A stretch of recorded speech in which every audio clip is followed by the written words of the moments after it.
ਸਤਿ ਸ਼੍ਰੀ ਅਕਾਲ ਜੀ। ਅੱਜ ਤੁਹਾਡੇ ਨਾਲ ਇੱਕ ਖਾਸ ਮਹਿਮਾਨ ਲੈ ਕੇ ਆਈ ਹਾਂ। ਇਹ ਉਹ ਮਹਿਮਾਨ ਨੇ, ਜਦ ਮੈਨੂੰ ਕੋਵਿਡ ਹੋਇਆ ਸੀ ਉਸ ਵਕਤ ਰੋਜ਼ ਸਵੇਰੇ ਇਹਨਾਂ ਦਾ ਚਿਹਰਾ ਮੈਨੂੰ ਦੇਖਣ ਨੂੰ ਮਿਲਦਾ ਸੀ ਔਰ ਇਹਨਾਂ ਦੇ ਚਿਹਰੇ ਵਿੱਚ ਇੱਕ ਇਹੋ ਜਿਹੀ ਠੰਡਕ ਸੀ, ਇੱਕ ਇਹੋ ਜਿਹੀ ਸ਼ਾਂਤੀ ਦਾ ਸੀ। ਡਾਕਟਰ ਨੇ ਬਟ ਇਹੋ ਜਿਹੀ ਸ਼ਾਂਤੀ ਸੀ ਕਿ ਜਿੰਨਾ ਕੋਵਿਡ ਦਾ ਅਸਰ ਸੀ ਉਹ ਇਹਨਾਂ ਦੀ ਗੱਲ ਸੁਣ ਕੇ ਜ਼ਰੂਰ ਘੱਟ ਹੋ ਜਾਂਦਾ ਸੀ ਹਰ ਰੋਜ਼।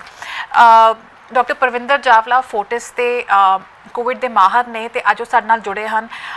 ਇਹ ਸਾਡਾ ਜਿਹੜਾ ਉਪਰਾਲਾ ਹੈ ਖਾਸ ਕਰਕੇ ਉਸ ਵਰਗ ਲਈ ਹੈ ਜੋ ਸਮਝਦਾ ਸੀ, ਖਾਸ ਕਰਕੇ ਪਿੰਡਾਂ ਵਿੱਚ ਰਹਿਣ ਵਾਲੇ, ਕਿ ਉਹਨਾਂ ਨੂੰ ਕੋਵਿਡ ਦਾ ਅਸਰ ਨਹੀਂ ਹੋਏਗਾ। ਪਰ ਅਸੀਂ ਜਿਵੇਂ ਦੇਖ ਰਹੇ ਹਾਂ ਕੋਵਿਡ ਸਾਡੇ ਤੋਂ ਜ਼ਿਆਦਾ ਸ਼ਾਤਰ ਹੈ, ਉਸ ਨੂੰ ਜੀਣ ਦਾ ਸ਼ੌਂਕ ਹੈ ਤਾਂ ਆਪਣੇ ਆਪ ਨੂੰ ਢਾਲ ਕੇ ਬਦਲ ਰਿਹਾ ਹੈ। ਸੋ ਉਮੀਦ ਕਰਦੇ ਹਾਂ ਡਾਕਟਰ ਚਾਵਲਾ ਦੇ ਨਾਲ ਗੱਲ ਕਰਨ ਤੋਂ ਬਾਅਦ ਤੁਹਾਡੇ ਕੁਝ ਵਹਿਮ, ਕੁਝ ਡਰ ਖਤਮ ਹੋ ਜਾਣਗੇ। ਤੁਸੀਂ ਇਸ ਬਿਮਾਰੀ ਨੂੰ ਸਮਝਣ ਲਈ ਥੋੜ੍ਹੇ ਹੋਰ ਤਿਆਰ ਹੋ ਜਾਓਗੇ ਅਤੇ ਅਸੀਂ ਉਹਨਾਂ ਨਾਲ 10-15 ਮਿੰਟ ਗੱਲ ਕਰਨ ਤੋਂ ਬਾਅਦ ਤੁਹਾਡੇ ਸਵਾਲ ਵੀ ਜ਼ਰੂਰ ਉਹਨਾਂ ਵੱਲ ਲੈ ਕੇ ਜਾਵਾਂਗੇ। ਸੋ ਜਿਨ੍ਹਾਂ ਨੇ ਕੁਝ ਪੁੱਛਣਾ ਹੋਏਗਾ ਉਹ ਪਲੀਜ਼ ਕਮੈਂਟ ਬਾਕਸ ਵਿੱਚ ਪਾ ਕੇ ਪੁੱਛ ਲੈਣ। ਡਾਕਟਰ ਚਾਵਲਾ, ਸਾਡੇ ਨਾਲ ਜੁੜਨ ਲਈ ਬਹੁਤ ਬਹੁਤ ਧੰਨਵਾਦ। Thank you Nimrat, thank you so much. Doctor Chawla, like I think ਸਭ ਤੋਂ ਵੱਡੀ ਜਿਹੜੀ ਦਿੱਕਤ ਆ ਰਹੀ ਹੈ ਕਿ ਅਸੀਂ ਸੋਚਦੇ ਸੀ ਕਿ ਕੋਵਿਡ ਸ਼ਹਿਰਾਂ ਦੀ ਸ਼ਹਿਰ ਵਿੱਚ ਰਹਿਣ ਲੋਕਾਂ ਦੀ ਬਿਮਾਰੀ ਹੈ, ਬਟ ਹੁਣ ਦੇਖ ਰਹੇ ਹਾਂ ਕਿ ਢਾਲ ਕੇ ਪਿੰਡਾਂ ਵਿੱਚ ਵੀ ਚਲਾ ਗਿਆ ਹੈ। ਪਰ ਪਿੰਡਾਂ ਵਿੱਚ ਨਾ ਲੋਕ ਟੈਸਟ ਕਰਾਉਣ ਨੂੰ ਤਿਆਰ ਨੇ ਅਤੇ ਨਾ ਇਲਾਜ ਲੈਣ ਨੂੰ। ਸੋ ਇਹ ਤੁਸੀਂ ਵੀ ਵੇਖ ਰਹੇ ਹੋਗੇ। ਬਿਲਕੁਲ ਬਿਲਕੁਲ। ਲੋਕੀ ਸਮਝਦੇ ਨੇ ਕਿ ਬਿਨਾਂ ਟੈਸਟ ਕਰਾਏ ਅਗਰ ਆਪਾਂ ਨੂੰ ਦੇਖਾਂਗੇ ਨਹੀਂ ਤੇ ਆਪਣੇ ਆਪ ਦੌੜ ਜਾਏਗਾ। ਸਾਇੰਟੀਫਿਕਲੀ ਵੀ ਸਾਨੂੰ ਪਤਾ ਕਿ 80% ਵਿੱਚ ਪ੍ਰੋਬੇਬਲੀ ਇਸ ਤਰ੍ਹਾਂ ਹੀ ਹੋਏਗਾ। 80% ਪਾਪੂਲੇਸ਼ਨ ਨੂੰ ਦਿੱਕਤ ਨਹੀਂ ਹੋਏਗੀ, ਪਰ ਜਿਹੜੇ 20% ਰਹਿ ਜਾਂਦੇ ਨੇ ਜਿਨ੍ਹਾਂ ਨੂੰ ਅਦਰਵਾਈਜ਼ ਕੋਈ ਮੈਡੀਕਲ ਪ੍ਰੋਬਲਮ ਹੈਗੀ ਹੈ ਜਾਂ ਉਹਨਾਂ ਵਿੱਚ ਜਦ ਪ੍ਰੋਬਲਮ ਵੱਧਦੀ ਹੈ ਫਿਰ ਉਹ ਕਈ ਵਾਰੀ ਹੱਥੋਂ ਬਾਹਰ ਹੋ ਜਾਂਦੀ ਹੈ। ਸੋ ਉਹ ਗਲਤਫਹਿਮੀ ਵਿੱਚ ਨਹੀਂ ਰਹਿਣਾ ਕਿ ਸਾਰੇ ਦੇ ਸਾਰੇ ਪਿੰਡ ਵਾਲੇ ਲੋਕ ਕਿਸੇ ਨੂੰ ਕੋਈ ਦਿੱਕਤ ਨਹੀਂ ਆਏਗੀ। ਸੋ ਕੁਛ ਨੂੰ ਦਿੱਕਤ ਸੀਵੀਅਰ ਦਿੱਕਤ ਆਉਣ ਦਾ ਚਾਂਸ ਹੈਗਾ। ਸੋ ਉਹਨਾਂ ਨੂੰ ਉਹਨਾਂ ਦੀ ਬਚਾਅ ਵੀ ਕਰਨਾ, ਉਹਨਾਂ ਨੂੰ ਆਪਣਾ ਬਚਾਅ ਵੀ ਕਰਨਾ ਹੈ। ਸੋ ਇਹਨੂੰ ਇਗਨੋਰ ਕਰਕੇ ਜਾਂ ਅੱਖਾਂ ਅੱਗੇ ਹੱਥ ਰੱਖ ਕੇ ਨਹੀਂ ਚਲਿਆ ਜਾ ਸਕਦਾ। ਜਦ ਇਸ ਮਹਾਮਾਰੀ ਦੌਰਾਨ ਕਿਸਾਨੀ ਸੰਘਰਸ਼ ਵੀ ਚੱਲ ਰਿਹਾ ਸੀ ਬਾਰਡਰਾਂ 'ਤੇ, ਮੈਂ ਵੀ ਗਈ ਅਤੇ ਉੱਥੇ ਉਸ ਵਕਤ ਕਰੋਨਾ ਨਹੀਂ ਸੀ, ਪਰ ਅੱਜ ਉਹ ਖਬਰਾਂ ਆ ਰਹੀਆਂ ਕਿ ਉੱਥੋਂ ਵੀ ਕਰੋਨਾ ਫੈਲ ਰਿਹਾ। ਸੋ ਇਹ ਕਿਸ ਤਰ੍ਹਾਂ ਹੋਇਆ? ਉਦੋਂ ਬਚਾਅ ਹੋ ਗਿਆ ਅਤੇ ਹੁਣ ਬਚਾ ਕੇ ਇਮਿਊਨਿਟੀ ਦਾ ਕਾਰਨ ਹੈ ਜਾਂ ਕਰੋਨਾ ਵਿੱਚ ਤਬਦੀਲੀਆਂ ਆਈਆਂ ਜੋ ਸਾਡੇ ਸਿਸਟਮ ਨੂੰ ਫੜ ਰਹੀਆਂ ਹੈਗੀਆਂ? ਦੋ ਤਿੰਨ ਚੀਜ਼ਾਂ ਹੈਗੀਆਂ ਨੇ। ਓਬਵੀਅਸਲੀ ਵਾਇਰਸ ਵਿੱਚ ਵੀ ਜਿਹੜੇ ਚੇਂਜਸ ਆਏ ਨੇ, ਜਿਹੜੇ ਨਵੇਂ ਸਟ੍ਰੇਨਸ ਆਏ ਨੇ ਉਹ ਜ਼ਿਆਦਾ ਛੇਤੀ ਫੈਲ ਰਹੇ ਨੇ, ਉਹ ਗੱਲ ਤਾਂ ਹੈ ਹੀ ਹੈ।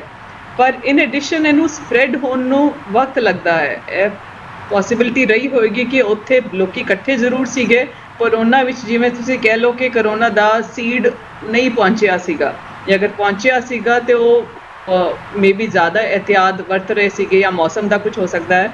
ਪਰ ਟੂ ਸੇ ਕਿ ਜਿੱਥੇ ਇੰਨੇ ਲੋਕੀ ਇਕੱਠੇ ਹੋਣਗੇ ਉੱਥੇ ਬਿਲਕੁਲ ਵੀ ਚਾਂਸ ਨਾ ਹੋਵੇ, ਉਹ ਸ਼ਾਇਦ ਸਾਡੀ ਗਲਤਫਹਿਮੀ ਰਹੀ ਹੋਏਗੀ ਅਗਰ ਅਸੀਂ ਇਸ ਤਰ੍ਹਾਂ ਸੋਚਿਆ ਕਿ ਉਹਦੇ ਬਾਵਜੂਦ ਸਾਰੇ ਬੱਚੇ ਰਹਿਣਗੇ। ਸੋ ਕਈ ਵਾਰੀ ਚੀਜ਼ਾਂ over a period of weeks, ਕੁਛ ਹਫ਼ਤੇ ਮਹੀਨੇ ਲੈ ਲੈਂਦੀਆਂ ਨੇ to pick up. So probably ਉਹ ਚੀਜ਼ ਅਸੀਂ ਹੁਣ ਦੇਖ ਰਹੇ ਹੈਗੇ ਹਾਂ ਕਿ ਹੁਣ ਪਿੰਡਾਂ ਵਿੱਚ ਫੈਲ ਰਿਹਾ।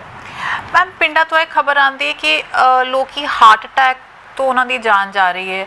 ਸੋ ਕੀ ਇਸ ਨੂੰ ਵੀ ਜਿਹੜਾ ਕੋਵਿਡ ਨਾ ਟੈਸਟ ਕਰਾਏ ਦਿਲ ਦਾ ਦੌਰਾ ਪੈ ਸਕਦਾ ਹੈ? ਇਹ ਵੀ ਇੱਕ ਕਾਰਨ ਹੋ ਸਕਦਾ ਹੈ ਕੋਵਿਡ? ਜਿਹੜਾ ਕੋਵਿਡ ਇਨਫੈਕਸ਼ਨ ਹੈਗਾ ਇਹਦੇ ਵਿੱਚ ਬਲੱਡ, ਤੁਸੀਂ ਸਿੰਪਲ ਭਾਸ਼ਾ ਵਿੱਚ ਸਮਝੋ ਕਿ ਗਾੜਾ ਹੋਣ ਦਾ, ਬਲੱਡ ਕਲੌਟਿੰਗ ਹੋਣ ਦਾ ਚਾਂਸ ਬਹੁਤ ਜ਼ਿਆਦਾ ਹੁੰਦਾ ਹੈ। ਜਿਹੜੀਆਂ ਸਾਡੀਆਂ ਨਾੜੀਆਂ ਨੇ ਉਹਦੀ ਅੰਦਰ ਵਾਲੀ ਪਰਤ ਇਹ ਖਰਾਬ ਕਰ ਦਿੰਦਾ ਹੈ, ਜਿਸ ਕਰਕੇ ਉੱਥੇ ਖੂਨ ਜੰਮਣਾ ਸ਼ੁਰੂ ਹੋ ਜਾਂਦਾ ਹੈ। ਸੋ ਇਹ ਜਦ ਫੇਫੜਿਆਂ ਵਾਲੀ ਨਾੜੀਆਂ ਵਿੱਚ ਜੰਮੇ ਜਾਂ ਹਾਰਟ ਵਾਲੀ ਨਾੜੀਆਂ ਵਿੱਚ ਜੰਮੇ ਤੇ ਉਹ ਹਾਰਟ ਅਟੈਕ ਵਾਲਾ ਫਾਰਮ ਲੈ ਸਕਦਾ ਹੈਗਾ। ਫੇਫੜਿਆਂ ਦੀ ਨਾੜੀਆਂ ਵਿੱਚ ਜੰਮੇ ਤਾਂ ਕਰਕੇ ਆਕਸੀਜਨ ਘੱਟਦੀ ਹੈ। ਸੋ ਇਹ ਅਗਰ ਆਪਾਂ ਟੈਸਟ ਨਾ ਕਰਾਈਏ ਤੇ ਅਸੀਂ ਇਹਨੂੰ ਕੋਵਿਡ ਨੂੰ ਇਗਨੋਰ ਕਰਕੇ ਕੋਈ ਹੋਰ ਡਾਇਗਨੋਸਿਸ ਦੇ ਕੇ ਚਲਾਈਏ ਤੇ ਓਬਵੀਅਸਲੀ ਫਿਰ ਸਾਨੂੰ ਬਾਕੀ ਡੈਥਸ ਜ਼ਿਆਦਾ ਦਿਸਣਗੀਆਂ। ਮੈਮ, ਖਾਸ ਜਨਰਲੀ ਮੰਨਿਆ ਜਾਂਦਾ ਹੈ ਕਿ ਕੋਵਿਡ ਵਿੱਚ ਕੋਈ ਦਵਾਈ ਤਾਂ ਲੈਣੀ ਨਹੀਂ, ਕਰੋਸੀਨ ਖਾਣੀ ਹੈ। ਔਰ ਲੋਕ ਕਿੱਥੇ ਉਹ ਲੋਕ ਵੀ ਹਨ, ਅਸੀਂ ਕੁਛ ਨਕਲੀ ਡਾਕਟਰਾਂ ਦੀ ਵੀ ਸੁਣੀ ਹੈ, ਅਤੇ ਲੋਕ ਦਵਾਈ ਤਾਂ ਮਤਲਬ ਕਰੋਸੀਨ ਨਹੀਂ ਖਾਣੀ, ਕੁਛ ਜੇ ਕਿਸੇ ਦਾ ਕਰੋਨਾ ਜ਼ਿਆਦਾ ਹੈ ਅਤੇ ਕੁਛ ਉਹਦੀ ਵੱਖਰੀ ਦਵਾਈ ਵੀ ਹੈ। ਲੋਕ ਕਲੋਰੀਨ ਜੋ ਮਲੇਰੀਆ ਦੀ ਦਵਾਈ ਹੈ ਉਹ ਵੀ ਲੈ ਕੇ ਸਾਰ ਲੈਂਦੇ ਨੇ।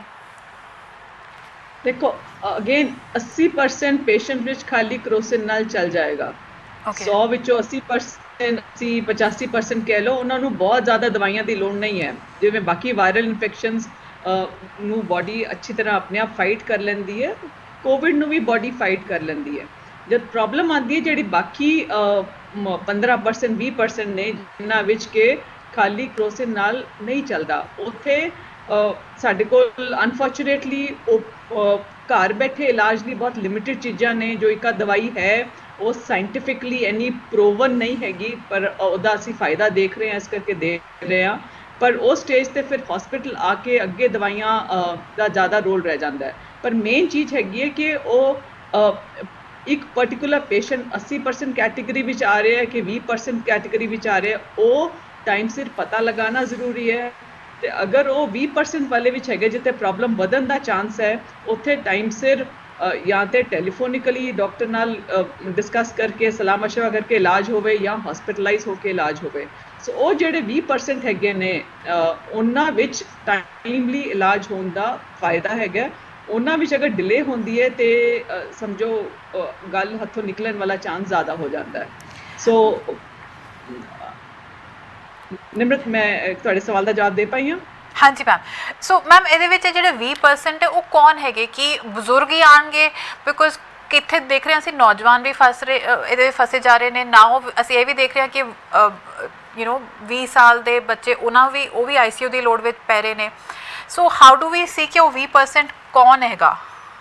ਸੋ ਦੇਖੋ, ਇਹ ਜੋ ਆਪਾਂ ਫਰਸਟ ਪੀਕ ਤੇ ਸੈਕੰਡ ਪੀਕ ਵਿੱਚ ਡਿਫਰੈਂਸ ਨੋਟ ਕੀਤਾ ਹੈ। ਫਰਸਟ ਪੀਕ ਵਿੱਚ ਇਹ 20% ਸੀਗੇ ਜੋ ਵੱਡੀ ਉਮਰ ਵਾਲੇ, ਜਿਨ੍ਹਾਂ ਨੂੰ sugar, blood pressure, heart problem, ਕੋਈ ਕਿਡਨੀ ਪ੍ਰੋਬਲਮ, ਲਿਵਰ ਪ੍ਰੋਬਲਮ, ਮਤਲਬ ਜਿਨ੍ਹਾਂ ਨੂੰ ਪੁਰਾਣੀ ਮੈਡੀਕਲ ਪ੍ਰੋਬਲਮ ਸੀਗੀਆਂ ਜਾਂ ਉਮਰ ਸੇ 50 ਸਾਲ ਤੋਂ ਉੱਪਰ ਸੀ, ਉਹ ਇਸ ਕੈਟੇਗਰੀ ਵਿੱਚ ਆ ਰਹੇ ਸੀਗੇ। ਪਰ ਜਿਹੜੀ ਇਹ ਵਾਲੀ ਪੀਕ ਹੈਗੀ ਹੈ, ਇਹਦੇ ਵਿੱਚ ਨਾਰਮਲ ਹੈਲਦੀ ਪੀਪਲ ਵੀ ਇਸ ਕੈਟੇਗਰੀ ਵਿੱਚ ਆ ਰਹੇ ਨੇ ਜਿਨ੍ਹਾਂ ਵਿੱਚ ਪ੍ਰੋਬਲਮ ਵੱਧ ਰਹੀ ਹੈ। ਸੋ ਇਹਦੇ ਵਿੱਚ ਇੱਕੋ ਹੀ ਉਪਰਾਲਾ ਹੈਗਾ ਕਿ ਜਿਨ੍ਹਾਂ ਨੂੰ ਵੈਕਸੀਨ ਨਹੀਂ ਲੱਗੀ ਹੈਗੀ ਸੋ ਫਾਰ, ਜਾਂ ਜਿਨ੍ਹਾਂ ਨੂੰ ਪ੍ਰੋਬਲਮ ਤੀਜੇ ਚੌਥੇ ਦਿਨ ਤੋਂ ਬਾਅਦ ਵਧਣੀ ਸ਼ੁਰੂ ਹੋ ਜਾਂਦੀ ਹੈ। ਆਮ ਜਿਹੜੀ ਵਾਇਰਲ ਇਨਫੈਕਸ਼ਨਸ ਨੇ ਜੋ ਪੁਰਾਣੀਆਂ ਆਪਾਂ ਦੇਖੀਆਂ ਨੇ, ਫਲੂ ਵਗੈਰਾ, ਉਹਦੇ ਵਿੱਚ infection by the end of the first week, ਮਤਲਬ ਪਹਿਲੇ ਹਫਤੇ ਦੇ ਐਂਡ ਤੱਕ ਪ੍ਰੋਬਲਮ ਠੀਕ ਹੋਣੀ ਸ਼ੁਰੂ ਹੋ ਜਾਂਦੀ ਹੈ। ਬਾਈ ਦੀ ਐਂਡ ਆਫ 1 ਵੀਕ ਮਰੀਜ਼ ਬਿਲਕੁਲ ਠੀਕ ਹੋ ਜਾਂਦਾ। ਤਾਂ ਕਰਕੇ ਇੱਕ ਕਹਾਵਤ ਬਣੀ ਹੋਈ ਹੈ ਪੁਰਾਣੀ ਕਿ ਅਗਰ ਵਾਇਰਲ ਇਨਫੈਕਸ਼ਨ ਇਲਾਜ ਕਰੋਗੇ ਤਾਂ 7 ਦਿਨ ਲਏਗੀ, ਨਾ ਕਰੋਗੇ ਤੇ ਹਫਤਾ ਲਏਗੀ। ਸੋ ਉਹ ਜਿਹੜੀ ਕਹਾਵਤ ਹੈ ਗਲਤ ਨਹੀਂ ਹੈ। ਪਰ ਕੋਵਿਡ ਵਿੱਚ ਜਿਹੜਾ ਆਪਾਂ ਦੇਖ ਰਹੇ ਹਾਂ ਜਿੱਥੇ ਪ੍ਰੋਬਲਮ ਵਧਣੀ ਹੁੰਦੀ ਹੈ, ਉੱਥੇ ਪੰਜਵੇਂ ਛੇਵੇਂ ਦਿਨ, ਚੌਥੇ ਪੰਜਵੇਂ ਦਿਨ ਪ੍ਰੋਬਲਮ ਬੁਖਾਰ ਵਧਣਾ ਸ਼ੁਰੂ ਹੋ ਜਾਂਦੇ ਜਾਂ ਨਵੇਂ ਸਿੰਪਟਮਸ ਆ ਜਾਂਦੇ ਨੇ, ਜਾਂ ਖਾਂਸੀ ਆਣੀ ਸ਼ੁਰੂ ਹੋ ਜਾਂਦੀ ਹੈ, ਜਾਂ ਆਕਸੀਜਨ ਦੀ ਦਿੱਕਤ ਹੁੰਦੀ ਹੈ। ਸੋ ਉਹ ਜਿਹੜੀ ਚੀਜ਼ ਹੈਗੀ ਹੈ ਉਹਨੂੰ ਟਾਈਮ ਸਿਰ ਪਕੜ ਲੈਣਾ, ਉਹਦੇ ਲਈ ਟਾਈਮ ਸਿਰ ਐਕਸ਼ਨ ਲੈ ਲੈਣਾ, ਭਾਵੇਂ ਘਰ ਬੈਠੇ ਇਲਾਜ ਹੈਗਾ, ਭਾਵੇਂ ਅਗਰ ਲੋੜ ਪਵੇ ਤੇ ਹਸਪੀਟਲਾਈਜੇਸ਼ਨ ਹੈ, ਉਹ ਐਕਸ਼ਨ ਜਿਹੜਾ ਹੈ ਉਹ ਬਹੁਤ ਜ਼ਰੂਰੀ ਹੈ। ਉਹ ਐਕਸ਼ਨ ਤਾਂ ਲਿੱਤਾ ਜਾ ਸਕਦਾ ਹੈ ਜੇ ਉਸ ਤੋਂ ਪਹਿਲੇ ਸ਼ੁਰੂ ਦੇ 5 ਦਿਨਾਂ ਵਿੱਚ ਡਾਇਗਨੋਸਿਸ ਵੀ ਬਣ ਗਿਆ, ਤੁਸੀਂ ਡਾਕਟਰ ਨਾਲ ਟੱਚ ਵੀ ਹੋ ਗਏ ਹੋ, so that the doctor knows your history, you have that repo ਕਿ ਅਗਰ ਪ੍ਰੋਬਲਮ ਹੋਏਗੀ ਤੇ ਇੱਥੇ ਗੱਲ ਕਰਨੀ ਹੈ ਤੇ ਉਹ ਤੁਹਾਨੂੰ ਗਾਈਡ ਕਰ ਪਾਣਗੇ। ਅਗਰ ਉਹ ਚੀਜ਼ ਆਪਾਂ 5 ਦਿਨ ਲੂਜ਼ ਕਰ ਦਿੱਤੇ ਇਨੀਸ਼ੀਅਲ, ਜਿਹਦੇ ਵਿੱਚ ਡਾਇਗਨੋਸਿਸ ਹੀ ਹੱਥ ਵਿੱਚ ਨਹੀਂ ਹੈ, ਉੱਥੇ ਫਿਰ ਜਦ 5ਵੇਂ ਦਿਨ ਪ੍ਰੋਬਲਮ ਵਧਣੀ ਸ਼ੁਰੂ ਹੁੰਦੀ ਹੈ, ਫਿਰ ਟੈਸਟ ਕਰਵਾਉਣਾ, ਫਿਰ ਕੰਸਲਟ ਕਰਨਾ, ਫਿਰ ਹਸਪੀਟਲ ਬੈੱਡ ਲੱਭਣਾ, ਉਹ ਫਿਰ ਅਗਰ ਸਾਰੇ ਕੰਮ ਇੱਕ ਦਿਨ ਵਿੱਚ ਕਰਨੇ ਹੋਣ ਤੇ ਔਖੇ ਹੋ ਜਾਂਦੇ ਨੇ। ਤਾਂ ਕਰਕੇ ਪ੍ਰੋਬਲਮ ਵੱਧਦੀ ਹੈ, ਤਾਂ ਕਰਕੇ ਪੈਨਿਕ ਵੱਧਦਾ ਹੈ। ਸੋ ਇਨੀਸ਼ੀਅਲ ਜਿਹੜੇ 5 ਦਿਨ ਨੇ ਉਹਨਾਂ ਨੂੰ ਅਗਰ ਸਹੀ ਤਰੀਕੇ ਨਾਲ ਇਸਤੇਮਾਲ ਕੀਤਾ ਜਾਏ ਤੇ ਆਪਾਂ ਉਹ 20% ਕੈਟੇਗਰੀ ਨੂੰ ਟਾਈਮ ਸਿਰ ਪਕੜ ਸਕਦੇ ਹਾਂ। ਸੈਕੰਡ ਵੇਵ ਵਿੱਚ ਉਹ 20% ਨੂੰ ਡੇ 1 ਤੇ ਪਕੜਨਾ ਮੁਸ਼ਕਿਲ ਹੋ ਰਿਹਾ ਹੈ, ਪਰ ਡੇ 3 ਮਤਲਬ ਚੌਥੇ ਪੰਜਵੇਂ ਦਿਨ ਉਹਨੂੰ ਫਿਰ ਵੀ ਪਕੜਿਆ ਜਾ ਸਕਦਾ ਹੈ ਤੇ ਉਸ ਤੇ ਐਕਸ਼ਨ ਲਿੱਤਾ ਜਾ ਸਕਦਾ ਹੈ। ਮੈਂ ਇਹੋ ਗੱਲ ਕਾਫੀ ਪੇਸ਼ੈਂਟ ਤੋਂ ਸੁਣੀ। ਉਹ ਕਹਿੰਦੇ ਅਸੀਂ ਆਪਣੇ ਫਾਦਰ ਨੂੰ ਲੈ ਕੇ ਆਏ ਸੀਗੇ, ਉਹ ਜ਼ਿੰਦਾ ਸੀਗੇ ਬਟ ਲੇਟ ਜ਼ਰੂਰ ਆਏ ਸੀਗੇ, ਬਟ ਉਹਨਾਂ ਨੂੰ ਬੁਖਾਰ ਸੀ, ਸਾਹ ਦੀ ਦਿੱਕਤ ਸੀ, ਤੇ ਘੰਟਿਆਂ ਵਿੱਚ ਹਸਪੀਟਲ ਨੇ ਮਾਰ ਦਿੱਤਾ। ਸੋ ਬੇਸਿਕਲੀ ਜਦੋਂ 5ਵੇਂ 6ਵੇਂ ਦਿਨ ਆਉਂਦੇ ਹੈ ਤਾਂ ਉਹ ਜੋ ਬਿਮਾਰੀ ਹੈ ਬਹੁਤ ਤੇਜ਼ੀ ਨਾਲ ਫੈਲ ਰਹੀ ਹੈ ਤੇ ਕੰਟਰੋਲ ਵੀ ਨਹੀਂ ਕੀਤਾ ਜਾਂਦਾ। ਅਸੀਂ ਦੇਖੇ ਨੇ ਜਿੱਥੇ ਅੱਖੋਂ ਦੇਖੀ ਚੀਜ਼ ਹੈਗੀ ਹੈ ਕਿ ਜਿੱਥੇ ਆਪਾਂ ਇੱਕ ਦਿਨ ਸ਼ੱਕ ਲੱਗਿਆ, ਸੀਟੀ ਸਕੈਨ ਕਰਵਾਇਆ ਤੇ ਸੀਟੀ ਸਕੈਨ ਵਿੱਚ ਸਕੋਰ ਸੇ 4 ਜਾਂ 5 ਆਊਟ ਆਫ 25 ਆ ਰਹੇ, ਜਿਹਨੂੰ ਆਪਾਂ ਮੈਡੀਕਲੀ ਮਾਈਲਡ ਕੈਟੇਗਰੀ ਕਹਿੰਦੇ ਆ। ਅੱਖਾਂ ਦੇਖੀ ਵਿਦਿਨ 1 or 2 days ਵਰਸਨਿੰਗ ਨੋਟ ਕਰਦੇ ਆ। ਸੋ ਮਤਲਬ ਇਹ ਜਦ ਪ੍ਰੋਬਲਮ ਵਧਣ ਵਾਲੇ ਪਾਸੇ ਜਾਂਦੀ ਹੈ ਤੇ ਇੱਕ ਦਿਨ ਇੱਕ ਰਾਤ ਲੈਂਦੀ ਹੈ ਵਧਣ ਨੂੰ। ਸੋ ਡਰਾਉਣ ਵਾਲੀ ਗੱਲ ਨਹੀਂ ਹੈ, ਪਰ ਇਹਨੂੰ ਇਗਨੋਰ ਕਰਨ ਵਾਲੀ ਗੱਲ ਵੀ ਨਹੀਂ ਹੈ। ਮਤਲਬ ਜਿੱਥੇ ਇੱਕ ਕਹਾਵਤ ਹੈ ਕਿ ਅਗਰ ਤੁਸੀਂ ਦੁਸ਼ਮਣ ਤੇ ਹਵਾ ਕਰਨਾ ਹੈ, ਦੁਸ਼ਮਣ ਤੇ ਜਿੱਤ ਹਾਸਿਲ ਕਰਨੀ ਹੈ, ਤੇ ਦੁਸ਼ਮਣ ਦੇ ਐਕਸ਼ਨਸ ਨੂੰ ਸਮਝਣਾ ਬਹੁਤ ਜ਼ਰੂਰੀ ਹੈ। ਦੁਸ਼ਮਣ ਕੀ ਕਰ ਸਕਦਾ ਉਹ ਸਮਝਣਾ ਜ਼ਰੂਰੀ ਹੈ। ਤੇ ਇਸ ਪੱਖੋਂ ਕਹਿ ਰਹੀ ਹਾਂ ਕਿ ਸਾਨੂੰ ਇਸ ਦੁਸ਼ਮਣ ਨੂੰ ਸਮਝਣਾ ਹੈ ਕਿ ਇਹ suddenly within 1 or 2 days problem create ਕਰ ਸਕਦਾ ਹੈ, ਤੇ ਉਹ ਪ੍ਰੋਬਲਮਸ ਨੂੰ ਆਪਾਂ ਅਗਰ ਕੰਪਰੀਹੈਂਡ ਪਹਿਲੇ ਕਰ ਲਈਏ ਤਾਂ ਆਪਾਂ ਉਹਨੂੰ ਕੰਫਰਟੇਬਲੀ ਕੈਪਚਰ ਕਰ ਸਕਦੇ ਹਾਂ, ਪ੍ਰੋਬਲਮ ਨੂੰ ਹੋਣ ਤੋਂ ਰੋਕ ਸਕਦੇ ਹਾਂ।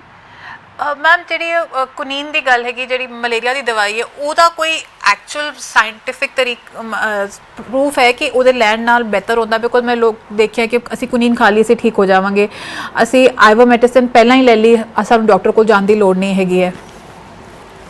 ਸੀ 80% ਪੇਸ਼ੈਂਟ ਵਿੱਚ ਕਿਸੇ ਦਵਾਈ ਤੋਂ ਬਿਨਾਂ ਵੀ ਠੀਕ ਹੋ ਜਾਓਗੇ। ਸੋ ਹੁਣ ਜੋ ਇਹ ਕਹਿ ਰਹੇ ਨੇ ਉਹ 80% ਕੈਟੇਗਰੀ ਵਾਲੇ ਕਹਿ ਰਹੇ ਨੇ, 20% ਵਾਲੀ ਤੇ ਨਹੀਂ ਕਹੇਗਾ ਨਾ। ਜਿਹਨੂੰ ਲੈ ਕੇ ਵੀ ਪ੍ਰੋਬਲਮ ਹੋਈ ਹੈ ਉਹ ਇਹ ਗੱਲ ਨਹੀਂ ਕਹੇਗਾ। ਜਿਨ੍ਹਾਂ ਨੂੰ ਲੈ ਕੇ ਪ੍ਰੋਬਲਮ ਮੇ ਵੀ ਅਦਰਵਾਈਜ਼ ਵੀ ਨਹੀਂ ਹੋਣੀ ਸੀ, ਕਿਉਂਕਿ ਅਦਰਵਾਈਜ਼ ਵੀ 80% ਕੈਟੇਗਰੀ ਵਿੱਚ ਸੀ, ਉਹੀਓ ਇਹ ਗੱਲ ਕਹਿਣਗੇ। ਸੋ ਸਾਇੰਟਿਫਿਕਲੀ ਸੋ ਫਾਰ ਜਿਹੜੀਆਂ ਸਟੈਂਡਰਡ ਸਟੱਡੀਜ਼ ਹੋਈਆਂ ਨੇ, none has proven that they are beneficial. So ਕਿੱਥੇ ਵੀ ਇਹ ਸਬੂਤ ਨਹੀਂ ਆਇਆ, ਸਾਇੰਟਿਫਿਕਲੀ ਕੋਈ ਸਬੂਤ ਨਹੀਂ ਆਇਆ, ਡਾਕਟਰਸ ਨਹੀਂ, ਕੋਈ ਸਬੂਤ ਨਹੀਂ ਆਇਆ ਹੈਗਾ ਫॉर ਅਸ ਟੂ ਸੇ ਕਿ ਅਸੀਂ 100% ਨੂੰ ਦਈਏ ਤੇ ਅਸੀਂ ਉਹ ਜਿਹੜੇ 20% ਜਿਨ੍ਹਾਂ ਵਿੱਚ ਪ੍ਰੋਬਲਮ ਵਧਣ ਵਾਲੀ ਚਾਂਸ ਹੈ ਉਹਨਾਂ ਨੂੰ ਵੀ ਇਸ ਪਾਸੇ ਲਿਆ ਸਕਦੇ ਆ। ਉਸ ਤਰ੍ਹਾਂ ਦਾ ਪ੍ਰੂਫ ਨਹੀਂ ਆਇਆ। ਮੈਮ ਇੱਕ ਆਕਸੀਮੀਟਰ ਹੁਣ ਸਰਕਾਰ, ਪੰਜਾਬ ਸਰਕਾਰ ਤੁਹਾਨੂੰ ਆਉਂਦਾ ਨਾਲ ਦੇ ਨਾਲ ਘਰ ਭੇਜ ਦਿੰਦੀ ਹੈ, ਬਟ ਕੋਈ ਕਹਿੰਦਾ ਹੈ ਕਿ 90% ਰੀਡਿੰਗ ਠੀਕ ਹੈਗੀ ਹੈ, ਜੇ 90% ਰੀਡਿੰਗ ਠੀਕ ਆ ਰਹੀ ਹੈ, ਸੋ ਐਕਚੁਅਲ ਵਿੱਚ ਕਿਹੜੀ ਰੀਡਿੰਗ ਤੇ ਬੰਦਾ ਚਿੰਤਾ ਕਰੇ? ਸੀ ਨਾਰਮਲ ਜਿਹੜੀ ਸੈਚੂਰੇਸ਼ਨ ਹੁੰਦੀ ਹੈ ਉਹ 95% ਉੱਪਰ ਹੁੰਦੀ ਹੈ, maximum 100%। So anything 95 and above is normal. ਤੇ ਇਹਦੇ ਵਿੱਚ ਇੱਕ ਹੋਰ ਚੀਜ਼ ਜੋ ਕਾਫੀ ਵਾਰੀ ਪੇਸ਼ੈਂਟਸ ਮਿਸ ਕਰ ਦਿੰਦੇ ਨੇ ਚੈੱਕ ਕਰਨਾ, ਉਹ ਹੈਗਾ ਕਿ ਚੱਲਣ ਤੋਂ ਬਾਅਦ ਆਕਸੀਜਨ ਨੂੰ ਕੀ ਹੁੰਦਾ ਹੈ। ਸੋ 6 ਮਿੰਟ ਖਾਸ ਕਰਕੇ ਆਪਾਂ ਜੋ ਰეკਮੈਂਡ ਕਰਦੇ ਆ ਕਿ 6 ਮਿੰਟ ਆਪਣੇ ਸਪੀਡ ਤੇ ਆਪਣੇ ਕਮਰੇ ਦੇ ਵਿੱਚ ਆਈਸੋਲੇਸ਼ਨ ਮੇਨਟੇਨ ਕਰਦੇ ਹੋਏ ਚੱਲੋ, ਤੇ ਉਸ ਤੋਂ ਬਾਅਦ ਬਹਿ ਕੇ ਦੁਬਾਰਾ ਦੇਖੋ ਕਿ ਚੱਲਣ ਤੋਂ ਬਾਅਦ ਆਕਸੀਜਨ ਕੀ ਹੋ ਰਹੀ ਹੈ। ਜਦ ਫੇਫੜੇ ਨਾਰਮਲ ਹੁੰਦੇ ਨੇ ਤੇ ਚੱਲਣ ਤੋਂ ਬਾਅਦ ਆਕਸੀਜਨ ਜਾਂ ਸੇਮ ਰਹਿੰਦੀ ਹੈ ਜਾਂ ਵੱਧ ਜਾਂਦੀ ਹੈ। ਸੋ ਅਗਰ ਪਹਿਲੇ 95% ਆਈ ਹੈ ਤਾਂ ਹੋ ਸਕਦਾ ਚੱਲਣ ਤੋਂ ਬਾਅਦ 97-98 ਆ ਜਾਵੇ। ਇਹ ਇੰਡੀਕੇਟ ਕਰਦੀ ਹੈ ਕਿ ਫੇਫੜੇ ਨਾਰਮਲ ਨੇ, ਜਾਂ ਅਗਰ ਪ੍ਰੋਬਲਮ ਹੈ ਤੇ ਬਹੁਤ ਮਾਈਲਡ ਹੈ।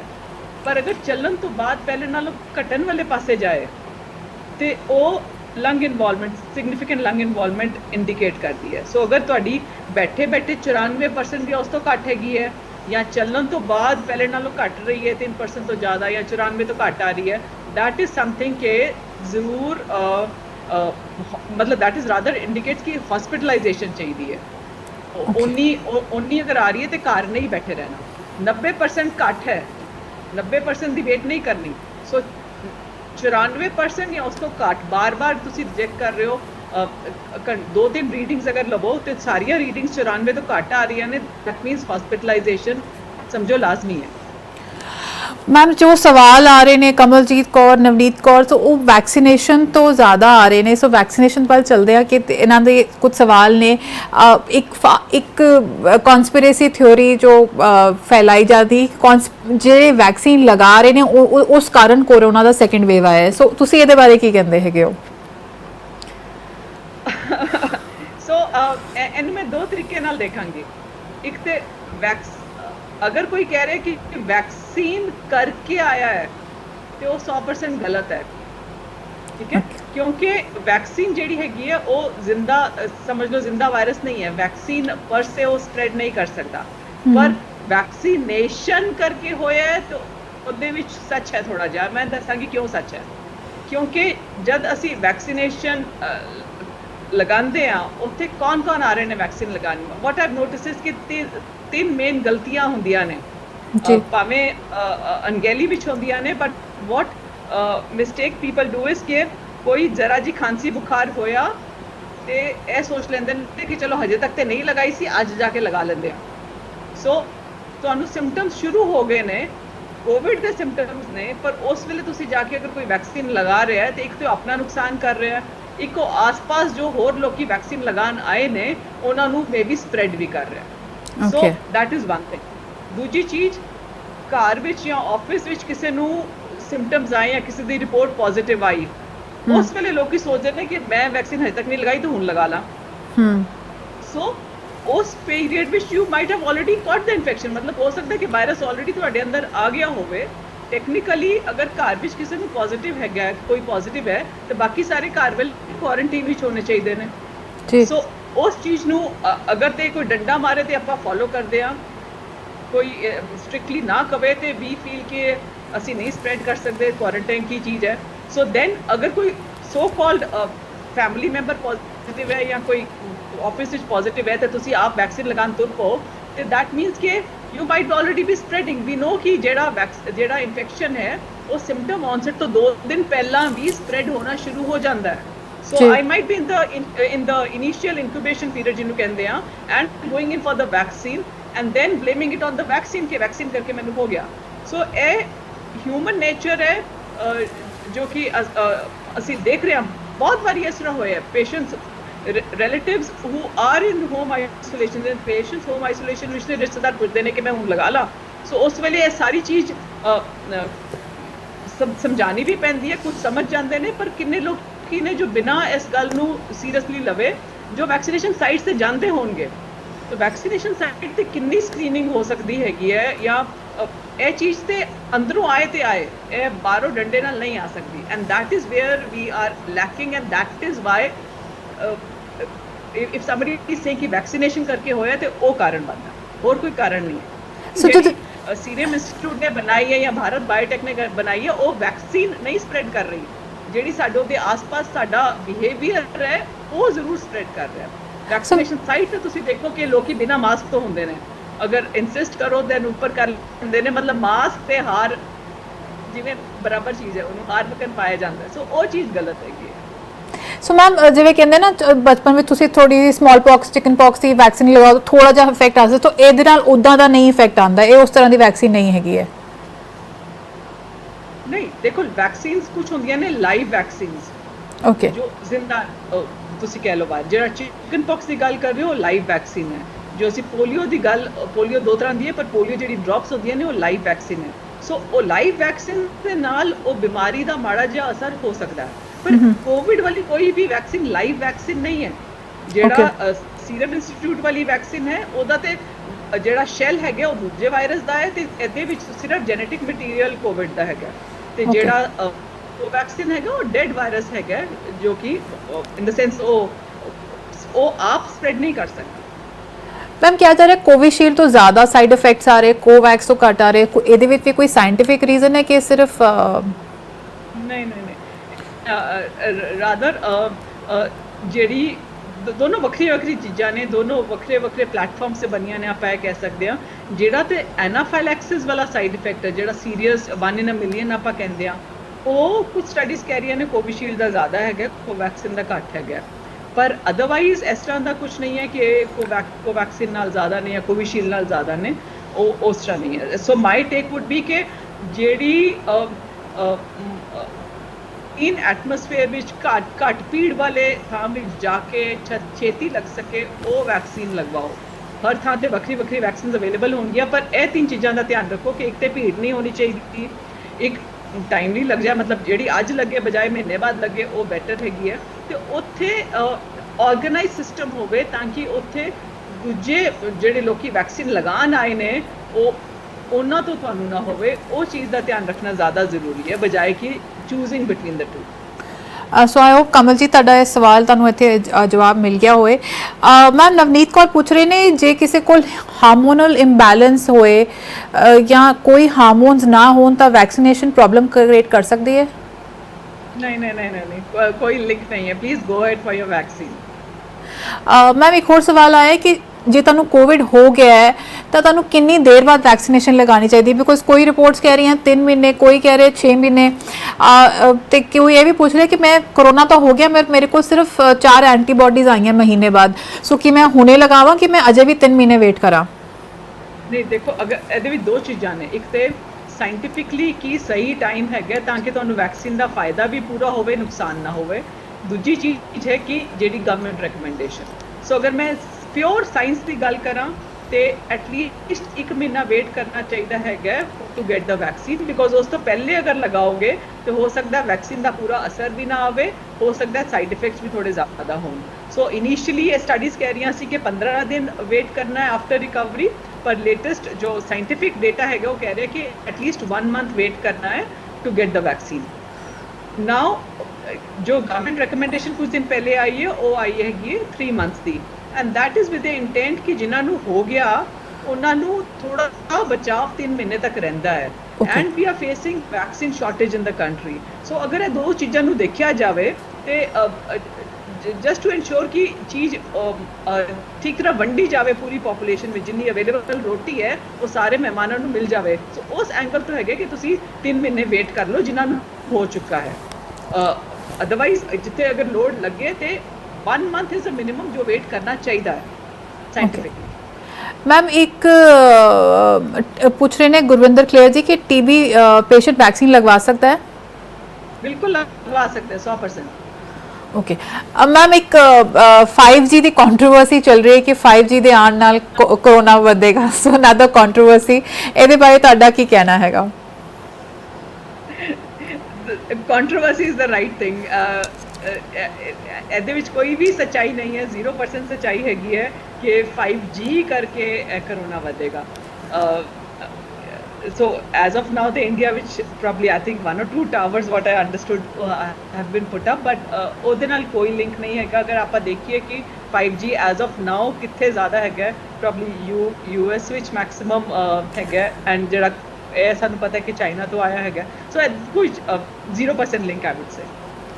मैम एक ना काफ़ी लोग कहते हैं कि पेड़ लगाओ ताई ऑक्सीजन की घाट हो रही है ना, वो पेड़ लगाना एनवायरमेंटली ठीक है, कुदरत की ख्याल रखती, पर उसका कोई कोविड नाल भी लिंक हैगा?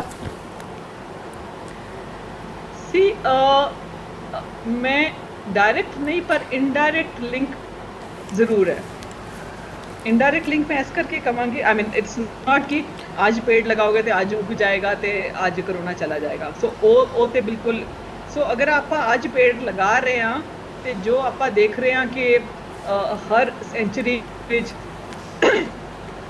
पैंडमिक्स आते हैं, या अगर कल नू करोना वक्कन का कोई पैंडमिक होर फैलता है, आप उस पक्षों देख रहे हैं। क्योंकि अगर तुसी नोट किया होएगा जिहड़ा वेंटिलेशन हैगा वो एक मेजर रोल प्ले कर रहा है। जिथे लोकी क्लोज्ड एटमोसफेयर विच रह रहे हैं, खिड़कियां दरवाजे बंद रह रहे हैं, अंदर रह रहे हैं, ਉੱਥੇ ਇਹ ਜ਼ਿਆਦਾ ਪ੍ਰੋਬਲਮ ਦੇ ਰਿਹਾ ਹੈਗਾ। ਜਿਹੜੇ ਲੋਕੀ ਓਪਨ ਵਿੱਚ ਜ਼ਿਆਦਾ ਹੈਗੇ ਨੇ ਉੱਥੇ ਪ੍ਰੋਬੇਬਲੀ ਇਹਦੀ ਪ੍ਰੋਬਲਮ ਦਾ ਚਾਂਸ ਘੱਟ ਹੈਗਾ। ਸੋ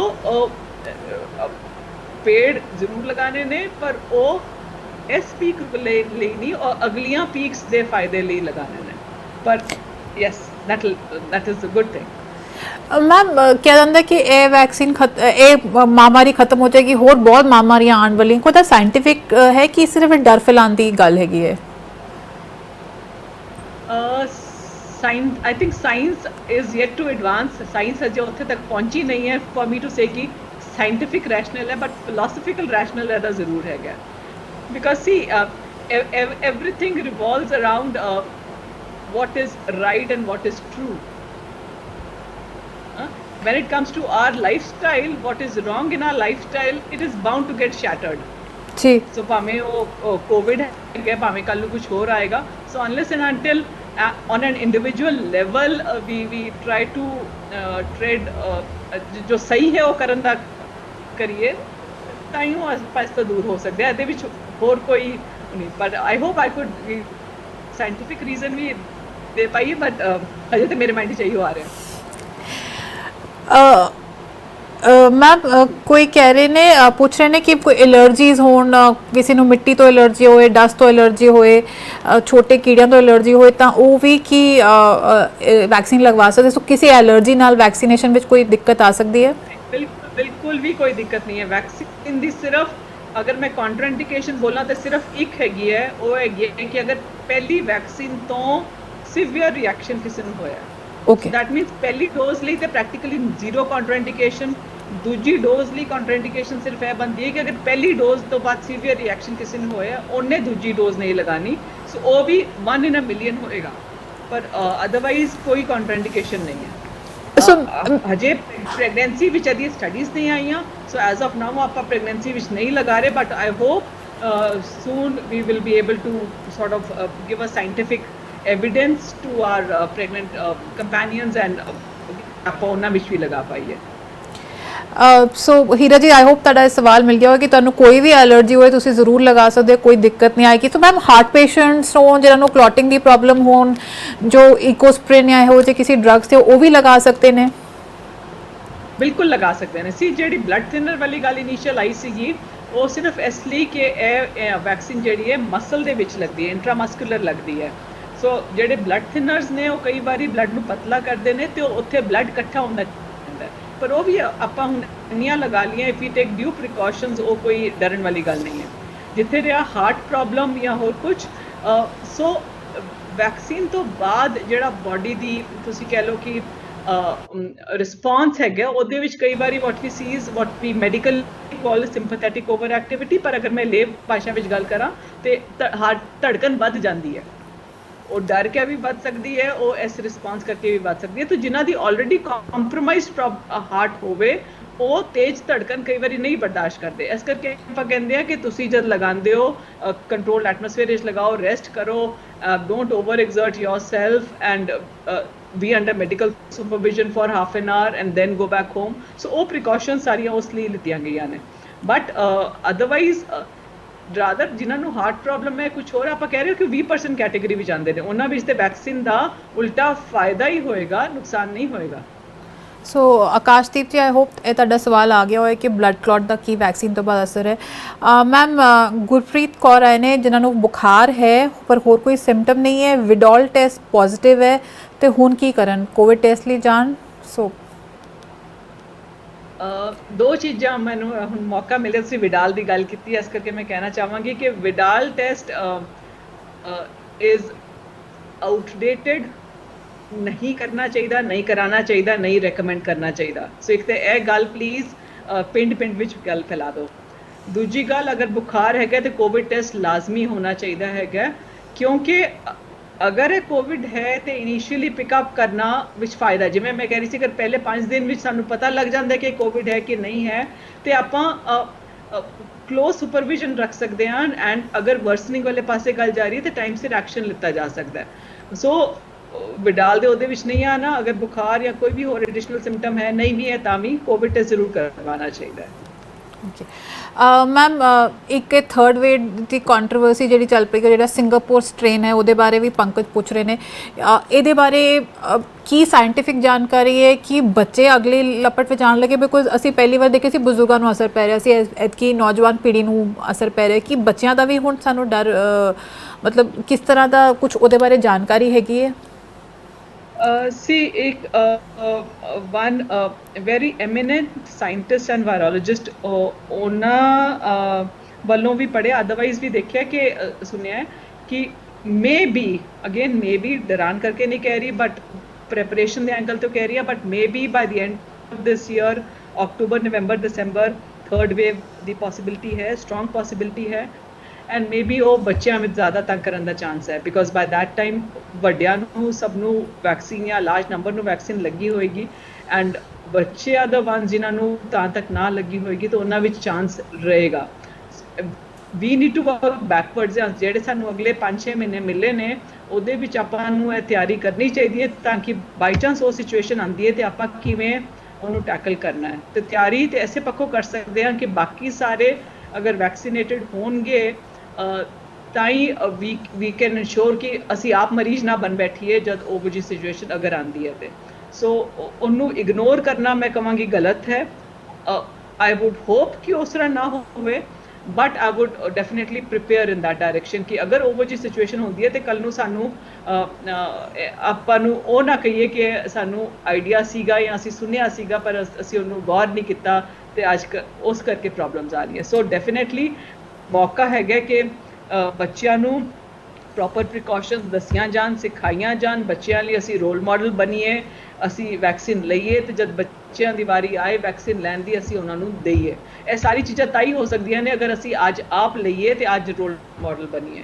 ਅਗਰ ਅਸੀਂ ਇਹ ਦੋਨਾਂ ਵਿੱਚੋਂ ਕਿਸੇ ਵੀ ਚੀਜ਼ ਵਿੱਚ ਅਣਗਹਿਲੀ ਕਰਦੇ ਹਾਂ, ਅਗਰ ਅਸੀਂ ਘਰ ਵਿੱਚ ਬੱਚਿਆਂ ਨੂੰ ਇਹ ਫੈਲਾਉਂਦੇ ਹਾਂ ਕਿ ਵੈਕਸੀਨ ਤੇ ਲੈਣ ਦੀ ਲੋੜ ਨਹੀਂ ਹੈ ਜਾਂ ਮਾਸਕ ਦਾ ਕੋਈ ਫਾਇਦਾ ਨਹੀਂ ਹੈ, ਦੈਨ ਅੱਜ ਤੋਂ 6 ਮਹੀਨੇ ਬਾਅਦ ਬੱਚਿਆਂ ਦਾ ਥਾਟ ਪ੍ਰੋਸੈਸ ਨੂੰ ਬਦਲਣਾ ਮੁਮਕਿਨ ਨਹੀਂ ਰਹੇਗਾ। ਜਦੋਂ ਬਿਲਕੁਲ। ਵਾਪਸ ਸਕੂਲ ਜਾਣਗੇ, ਵਾਪਸ ਕਾਲਜ ਜਾਣਗੇ, ਉਸ ਵੇਲੇ ਫਿਰ ਉਹਨੂੰ ਟੈਕਲ ਕਰਨਾ ਨਾਮੁਮਕਿਨ ਹੋਏਗਾ। So the only what we can do now is ensure that these two things, ਜਿਹੜੀ ਪ੍ਰੋਪਰ ਪ੍ਰੀਕਾਸ਼ਨਸ ਨੇ ਤੇ ਵੈਕਸੀਨ ਦੀ ਇੰਪੋਰਟੈਂਸ ਹੈ, ਇਹ ਬੱਚਿਆਂ ਨੂੰ ਘਰ ਘਰ ਵਿੱਚ ਅੱਜ ਦੀ ਡੇਟ ਵਿੱਚ ਦੱਸੀ ਜਾਵੇ। ਮੈਮ ਇੱਕ ਮੈਕਸਿਮਮ ਮੇਰੇ ਵੀ ਬੱਚੇ ਹੈਗੇ ਛੋਟੇ ਨੇ, ਮਤਲਬ 18 ਸਾਲ ਤੋਂ ਛੋਟੇ ਨੇ ਦੋਨੋਂ। ਸੋ ਇੱਕ ਮੈਸੇਜ ਚੱਲ ਰਿਹਾ ਸੀ ਕਿ ਫਾਈਜ਼ਰ ਵੱਲੋਂ ਟਰਾਇਲਸ ਲਈ ਰਿਕਮੈਂਡ ਕੀਤਾ ਜਾਵੇ, ਮਦਰਸ ਗਰੁੱਪ ਵਿੱਚ ਚੱਲ ਰਿਹਾ ਸੀ। ਸੋ ਕੀ ਬੱਚਿਆਂ ਤੇ ਹੁਣ ਟਰਾਇਲਸ ਸ਼ੁਰੂ ਹੋਣ ਵਾਲੀਆਂ ਕਿ ਬੱਚਿਆਂ ਦੇ ਬਾਰੇ ਸੋਚਿਆ ਜਾ ਰਿਹਾ ਹੈ ਕਿ ਉਹਨਾਂ ਦੇ ਲਈ ਵੈਕਸੀਨ ਵੀ ਆਏਗੀ? Yeah, I think in US probably they've already launched in 11 to 16 years. So okay Pfizer ਉੱਥੇ ਸ਼ੁਰੂ ਹੋ ਗਈ ਹੈ ਓਕੇ ਲੱਗਣੀ। And obviously they would have done the trials and then they have started. India ਵਿੱਚ ਅਜੇ ਨਹੀਂ ਹੈ, ਇੰਡੀਆ ਹਜੇ ਆਪਾਂ 18 ਸਾਲ ਤੋਂ ਉੱਪਰ ਹੀ ਦੇ ਰਹੇ ਹੈਗੇ। ਬਟ ਸੀ ਜਿਹੜੀ ਪਲੇਟਫਾਰਮ ਹੈਗਾ ਕੋਵੈਕਸਿਨ ਦਾ, ਜਿਹੜੀ ਡੀਪੀਟੀ ਬੱਚਿਆਂ ਨੂੰ ਲੱਗਦੀ ਹੈ ਜਾਂ ਕੁਝ ਹੋਰ ਵੈਕਸੀਨਸ ਲੱਗਦੀਆਂ ਨੇ ਜਿਹੜੀ ਡੈਡ ਵਾਇਰਸ, ਸੋ ਉਹ ਸੇਮ ਪਲੇਟਫਾਰਮ ਹੈ ਜਿਹੜਾ ਭਾਰਤ ਜਿਹੜੀ ਵੈਕਸੀਨਸ ਬਣਾ ਰਿਹਾ ਹੈ। ਤੇ this is one of the many other 15-20 vaccines that they're already making on that same platform. So ਉਹਦੇ ਵਿੱਚ ਕੋਈ ਡਰਨ ਵਾਲੀ ਗੱਲ ਨਹੀਂ ਹੈ ਕਿ ਇਹ ਵੈਕਸੀਨ ਬੱਚਿਆਂ ਨੂੰ ਤੰਗ ਕਰੇਗੀ, ਬੱਚਿਆਂ ਨੂੰ ਨਹੀਂ ਦੇਣੀ ਚਾਹੀਦੀ। ਸਾਰੇ ਬੱਚਿਆਂ ਨੂੰ ਜਨਮ ਤੋਂ ਹੀ ਆਪਾਂ ਵੈਕਸੀਨ ਦਿੰਦੇ ਆ। ਸੋ ਇਟ ਇਜ਼ ਜਸਟ ਕਿ ਉਹਨਾਂ ਵਿੱਚ ਹਜੇ ਸਟੱਡੀਜ਼ ਨਹੀਂ ਹੋਈਆਂ, ਇਸ ਕਰਕੇ ਨਹੀਂ ਦਿੱਤੀਆਂ ਜਾ ਰਹੀਆਂ। ਪਰ ਜਦ ਵੀ ਸਟੱਡੀਜ਼ ਸ਼ੁਰੂ ਹੋਣਗੀਆਂ, ਬੱਚਿਆਂ ਲਈ ਆਉਣਗੀਆਂ ਡੈਫੀਨੇਟਲੀ। ਮੈਮ ਕੋਈ ਪੁੱਛ ਰਿਹਾ ਕਿ ਸੈਕਿੰਡ ਡੋਜ਼ ਤੋਂ ਬਾਅਦ ਵੀ ਕਾਫੀ ਸਿਵੀਅਰ ਕਰੋਨਾ ਹੋ ਰਿਹਾ, ਕਲੀਅਰ ਜੀ ਪੁੱਛ ਰਹੇ ਨੇ। ਸੋ ਇਹਦੇ ਬਾਰੇ ਤੁਸੀਂ ਕੀ ਕਹਿਣਾ ਚਾਹੋਗੇ? ਸੀ ਨੋ ਵੈਕਸੀਨ ਇਜ਼ 100% ਇਫੈਕਟਿਵ। ਮਤਲਬ ਦੁਨੀਆ ਦੀ ਕੋਈ ਵੈਕਸੀਨ ਇਹੋ ਜਿਹੀ ਨਹੀਂ ਹੈ ਜਿਸ ਤੋਂ ਬਾਅਦ ਉਹਨਾਂ ਨੇ ਕਿਹਾ ਕਿ 2 ਡੋਜ਼ ਲੱਗ ਜਾਣ ਤੇ ਕੋਵਿਡ ਹੋ ਹੀ ਨਹੀਂ ਸਕਦਾ। ਇਹ ਹੈਗੇ ਕਿ ਸੀਰੀਅਸ ਕੋਵਿਡ ਦੇ ਚਾਂਸਸ ਕਮ ਹੁੰਦੇ ਨੇ, ਡੈਥ ਦੇ ਚਾਂਸਸ ਕਮ ਹੁੰਦੇ ਨੇ, ਘੱਟ ਹੁੰਦੇ ਨੇ। ਸੋ ਬਟ ਪੋਸਿਬਿਲਿਟੀ ਰਹੇਗੀ। ਐਂਡ ਓਬਵੀਅਸਲੀ ਜਿੱਥੇ ਹੋਏਗਾ ਉਹ ਨੰਬਰਸ ਫਲੇਅਰ ਹੋ ਕੇ ਅੱਗੇ ਆਣਗੇ। ਮੀਡੀਆ ਵਿੱਚ ਵੀ ਉਹੀਓ ਨੰਬਰਸ ਆਣਗੇ, ਉਹੀਓ ਕੇਸਿਸ ਮੀਡੀਆ ਵਿੱਚ ਹੋਣਗੇ। ਜਿਨ੍ਹਾਂ ਨੂੰ 2 ਡੋਜ਼ਸ ਤੋਂ ਬਾਅਦ ਕੁਝ ਨਹੀਂ ਹੋਇਆ, ਉਹ ਤੇ ਖਬਰ ਨਹੀਂ ਬਣਾਉਣਗੇ ਨਾ, ਉਹ ਤੇ ਆਣਗੇ ਹੀ ਨਹੀਂ। ਸੋ ਪਰ ਟੋਟਲ ਨੰਬਰ ਸਾਡੇ ਸਾਹਮਣੇ ਹੈਗੇ ਨੇ। ਸੋ ਇਹਨੂੰ ਮੈਂ ਉਸ ਐਂਗਲ ਤੋਂ ਲਵਾਂਗੀ ਕਿ 2 ਵੈਕਸੀਨਸ ਅਗਰ ਲੱਗ ਵੀ ਗਈਆਂ ਤਾਂ ਇਸ ਗਲਤਫਹਿਮੀ ਵਿੱਚ ਨਹੀਂ ਰਹਿਣਾ ਕਿ ਨਹੀਂ ਹੋ ਸਕਦਾ। ਆਪਾਂ 2 ਵੈਕਸੀਨ ਲਗਾਈਆਂ ਨੇ with the aim of preventing severe disease. ਪਰ ਤੁਸੀਂ ਸਪਰੈਡ ਫੇਰ ਵੀ ਕਰ ਸਕਦੇ ਹੈਗੇ ਹੋ। ਸੋ ਪ੍ਰੀਕਾਸ਼ਨਸ ਆਪਣੀ ਜਾਰੀ ਰੱਖਣੀਆਂ ਨੇ, ਉਹ ਲੈਸਨ ਲੈਣਾ ਹੈ ਇਸ ਤੋਂ। ਓਕੇ ਮੈਮ ਇੱਕ ਚੀਜ਼ ਅਸੀਂ ਦੇਖ ਰਹੇ ਹਾਂ ਕਿ ਹਰ ਇੱਕ ਤੇ ਬਹੁਤ ਅਸਰ ਹੋ ਰਿਹਾ। ਅਸੀਂ ਬੜੀ ਗੱਲ ਕੀਤੀ ਹੈ ਕਿ ਬੱਚਿਆਂ ਤੇ ਕਿੰਨਾ ਬੁਰਾ ਅਸਰ ਹੋ ਰਿਹਾ, ਬਜ਼ੁਰਗਾਂ ਤੇ ਕਿੰਨਾ ਅਸਰ ਹੋ ਰਿਹਾ ਹੈ, ਇਕਨੋਮੀ ਤੇ ਅਸਰ ਹੋ ਰਿਹਾ ਹੈ। ਇੱਕ ਜਿਹੜਾ ਅਸਰ ਡਾਕਟਰਸ ਤੇ ਦੇਖ ਰਹੇ ਹਾਂ ਉਹਦੇ ਬਾਰੇ ਵੀ ਆਈ ਥਿੰਕ ਕਿੱਥੇ ਗੱਲ ਠੀਕ ਤਰ੍ਹਾਂ ਨਹੀਂ ਹੋ ਰਹੀ, ਬਿਕੋਜ਼ ਡਾਕਟਰ ਦੀ ਬਦਨਾਮੀ ਜ਼ਿਆਦਾ ਹੋ ਰਹੀ ਹੈ ਖਾਸ ਕਰਕੇ ਪ੍ਰਾਈਵੇਟ ਵਾਲਿਆਂ ਵਿੱਚ। ਬਟ ਜਿਹੜਾ ਭਾਰ ਚੁੱਕਿਆ ਜਾ ਰਿਹਾ ਹੈ, ਜਿਹੜਾ ਅਸਰ ਇੱਕ ਡਾਕਟਰ ਦੀ ਇੰਡੀਵਿਜੂਅਲ ਲਾਈਫ ਤੇ ਹੋ ਰਿਹਾ ਹੈ, ਉਹਦੇ ਬਾਰੇ ਤੁਸੀਂ ਸਾਡੇ ਨਾਲ ਕੁਝ ਸਾਂਝਾ ਕਰੋਗੇ please? Nimrat, it's difficult to talk about it, frankly, because it's like बहुत औखा होता है कई बारी to do justice to all the patients। एक दिलों मन करता है कि हर मैसेज का जवाब दवो, हर फोन कॉल का जवाब दवो, पर जब when you are stretched in 4 different 5 different directions, ਉਹ ਮੁਮਕਿਨ ਨਹੀਂ ਹੁੰਦਾ। ਤੇ ਉਸ ਕਰਕੇ ਆਪ ਨੂੰ ਇਹ ਲੱਗਦਾ ਕਿ ਕਾਸ਼ ਮੈਂ ਬੈਟਰ ਕਰ ਪਾਉਂਦੀ। ਸੋ ਮੈਂ ਆਪਣੀ ਗੱਲ ਕਰ ਰਹੀ ਹੈਗੀ ਆ। ਐਂਡ ਓਬਵੀਅਸਲੀ ਫੈਮਿਲੀ ਹੋਮ, ਸੋ ਉਹ ਤੇ 24/7 ਅੱਜ ਕੱਲ੍ਹ ਚੱਲ ਰਿਹਾ। ਸੋ ਔਖਾ ਹੈ। ਐਂਡ ਆਈ ਰੀਅਲੀ ਹੋਪ ਕਿ ਪਬਲਿਕ ਕਮਿਊਨਿਟੀ ਇਸ ਗੱਲ ਨੂੰ ਅਪਰੀਸ਼ੀਏਟ ਨਹੀਂ, ਪਰ ਐਟਲੀਸਟ ਸਮਝ ਲੈ ਕਿ ਕੋਸ਼ਿਸ਼ ਪੂਰੀ ਹੈਗੀ ਹੈ। ਹਿਊਮਨਸ ਹੈਗੀਆਂ, ਪਰਫੈਕਸ਼ਨ ਨਹੀਂ ਪਾ ਰਹੇ। ਬਟ ਮੈਮ ਪਰਸਨਲੀ ਬਿਕੋਜ਼ ਅਸੀਂ ਇਹ ਵੀ ਦੇਖਿਆ ਕੁਝ ਡਾਕਟਰਸ ਵੱਲੋਂ ਸੁਸਾਈਡ ਵੀ ਕੀਤੀ ਗਈ ਹੈ। ਸੋ ਕੁਝ ਲੋਕ, ਮੈਂ ਕਿਸੇ ਸਰਕਾਰੀ ਹਸਪੀਟਲ ਡਾਕਟਰਸ ਨਾਲ ਬੈਠੀ ਸੀ, ਕਹਿੰਦੇ ਇਹੋ ਜਿਹੇ ਡਾਕਟਰਸ ਵੀ ਜੋ ਸਟ੍ਰੈਸ ਨਹੀਂ ਲੈ ਪਾਏ ਔਰ ਜਿਨ੍ਹਾਂ ਨੇ ਆਪਣਾ ਜਿਹੜਾ ਉਹ ਇੱਕ 16 ਲੱਖ ਦੀ ਕੁਝ ਹੁੰਦੀ ਅਮਾਊਂਟ ਉਹ ਦੇ ਕੇ ਘਰ ਬੈਠਣਾ ਪਸੰਦ ਕੀਤਾ, ਵੀ ਨਹੀਂ ਕਿ ਪ੍ਰਾਈਵੇਟ ਵਿੱਚ ਗਏ। ਸੋ ਇੱਕ ਬੋਝ ਇਸ ਤਰ੍ਹਾਂ ਦੀ ਇੱਕ ਜੰਗ ਹੀ ਹੈ ਜੋ ਬਹੁਤ ਲੰਬੀ ਚੱਲ ਪਈ ਹੈਗੀ ਹੈ। ਔਰ ਉਤੋਂ ਸਾਰਾ ਦਿਨ ਸੁਣਨਾ ਕਿ ਤੁਸੀਂ ਠੀਕ ਨਹੀਂ ਕੀਤਾ, ਠੀਕ ਨਹੀਂ ਕੀਤਾ, ਤਾਂ ਹਲਕੀ ਜਿਹੀ ਵੀ ਗਲਤੀ ਹੋ ਜਾਏ, ਬਿਕੋਜ਼ ਮਹਾਮਾਰੀ ਇਹੋ ਜਿਹੀ ਹੈ ਕਿ ਉਹ ਗਲਤੀ ਵੀ ਨਹੀਂ ਹੈ ਕਿ ਜੇ ਅਗਲਾ ਬੰਦਾ ਹੀ ਲੇਟ ਆਇਆ ਹੈ ਤੁਸੀਂ ਪੂਰੀ ਕੋਸ਼ਿਸ਼ ਬਾਅਦ ਬਚਾ ਨਹੀਂ ਪਾਉਂਦੇ ਤਾਂ ਫਿਰ ਬਹੁਤ ਪ੍ਰੈਸ਼ਰ ਤਾਂ ਪੈਂਦਾ ਹੀ ਹੋਏਗਾ। ਐਂਡ ਕਿਤੇ ਫੀਲ ਨਹੀਂ ਹੁੰਦਾ ਕਿ ਅਸੀਂ ਕੋਸ਼ਿਸ਼ ਕਰ ਰਹੇ ਹਾਂ ਪਰ ਲੋਕ ਸਾਨੂੰ ਸਮਝ ਨਹੀਂ ਰਹੇ ਫਿਰ ਵੀ। ਨਿਮਰਤ, ਫੀਲ ਹੁੰਦਾ, ਪਰ ਆਈ ਥਿੰਕ ਉਹ ਪਰਸਨਲ ਲੈਵਲ ਤੇ all of us have to grow out of it, ਕਿ ਆਪਣੇ ਵੱਲੋਂ ਕੋਸ਼ਿਸ਼ ਕਰਨਾ ਫਰਜ਼ ਹੈਗਾ, ਜੋ ਗੀਤਾ ਸਾਰ ਵਿੱਚ ਵੀ ਅਸੀਂ ਪੜ੍ਹਦੇ ਹਾਂ। ਸੋ ਕੋਸ਼ਿਸ਼ ਜਾਰੀ ਰੱਖਣੀ ਹੈ। Yes, it becomes very very stressful at times, and I think all of us need to learn from it. So what is the thing you will carry, ਤੁਸੀਂ ਇਹ ਤੋਂ ਕੀ ਲੈ ਕੇ ਜਾਓਗੇ, ਮਤਲਬ ਲਾਈਫ ਵਿੱਚ ਸਾਡੇ ਕੀ ਚੇਂਜਸ ਆਉਣਗੇ ਇਸ ਤੋਂ ਬਾਅਦ? ਮੇਰਾ ਮਾਈਂਡ ਵਿੱਚ ਬਾਰ-ਬਾਰ ਇਹ ਖਿਆਲ ਆਉਂਦਾ ਹੈਗਾ ਨਿਮਰਤ, ਕਿ ਅਗਰ ਕੋਵਿਡ ਨੇ ਸਾਨੂੰ ਇੱਕ ਚੀਜ਼ ਸਿਖਾਈ ਹੈ, ਜਾਂ one way in which medicine or life would be different, that is prevention. ਮਤਲਬ ਹਰ ਸਟੈਪ ਤੇ ਅੱਜ ਵੀ ਆਪਾਂ ਅਗਰ ਗੱਲ ਕਰਦੇ ਹਾਂ ਬਚਾਵ ਕੀ ਹੈਗਾ, ਮਾਸਕ ਲਗਾਉਣਾ ਹੈ, social distancing maintain, so we are talking about prevention, we are talking about vaccine, we are talking about prevention. ਜਦ ਮੈਂ 80-20 ਰੂਲ ਦੀ ਗੱਲ ਵੀ ਕਰਦੀ ਹਾਂ ਕਿ 80% ਨੂੰ ਕੋਈ ਦਿੱਕਤ ਨਹੀਂ ਹੋਏਗੀ, 20% ਨੂੰ ਪ੍ਰੋਬਲਮ ਹੋਏਗੀ, ਉਹ 20% ਕਿਹੜੇ ਨੇ ਜਿਨ੍ਹਾਂ ਨੂੰ ਮੈਡੀਕਲ ਪ੍ਰੋਬਲਮਸ ਆਲਰੇਡੀ ਹੈਗੀਆਂ ਨੇ, ਡਾਇਬਟੀਜ਼ ਹੈ, ਬਲੱਡ ਪ੍ਰੈਸ਼ਰ, ਬਾਕੀ ਚੀਜ਼ਾਂ ਨੇ। ਸੋ ਅਗੇਨ ਕਿਸੇ ਤਰ੍ਹਾਂ ਅਗਰ ਆਪਾਂ ਉਹ ਚੀਜ਼ਾਂ ਪ੍ਰੀਵੈਂਟ ਕਰ ਪਾਈਏ ਤੇ ਪ੍ਰੋਬਬਲੀ ਆਪਾਂ ਸਿਵੀਅਰ ਡਿਜ਼ੀਜ਼ ਵੀ ਪ੍ਰੀਵੈਂਟ ਕਰ ਸਕਦੇ ਹਾਂ। ਸੋ ਹਰ ਪੱਖੋਂ ਅਗਰ ਮੈਂ ਦੇਖਾਂ ਤੇ what COVID is teaching me, and probably all of us, is to be a bit more far-sighted, not to be मतलब खाली अपना नहीं सोचना, खाली एंड सही सोचना है, ताकि आप ही सेहतमंद रह ਸਕੀਏ, ਆਪਣੇ ਘਰ ਵਾਲਿਆਂ ਨੂੰ, ਬੱਚਿਆਂ ਨੂੰ ਸਿਹਤਮੰਦ ਰਹਿਣ ਦਾ ਇੰਸਪਾਇਰ ਕਰ ਸਕੀਏ। So prevention is one key word that comes to my mind again and again ਜਦ ਵੀ ਕੋਵਿਡ ਮਾਈਂਡ ਵਿੱਚ ਆਉਂਦਾ। ਸੋ ਇਹ ਦੇਰ ਆਏ ਦੁਰਸਤ ਵਾਲੀ ਜਿਹੜੀ ਸੋਚ ਉਹ ਛੱਡਣੀ ਪਏਗੀ, ਖਾਸ ਕਰਕੇ ਜੋ ਸਿਹਤ ਵਰਗੀ ਹੈ, ਕਿ ਦੇਰੀ ਨਹੀਂ ਕਰਨੀ ਚਾਹੀਦੀ ਹੈਗੀ ਹੈ, ਦੇਰੀ ਨਹੀਂ ਕਰਨੀ ਹੈਗੀ, and think long term. Ma'am ਹਾਂਜੀ ਓਕੇ।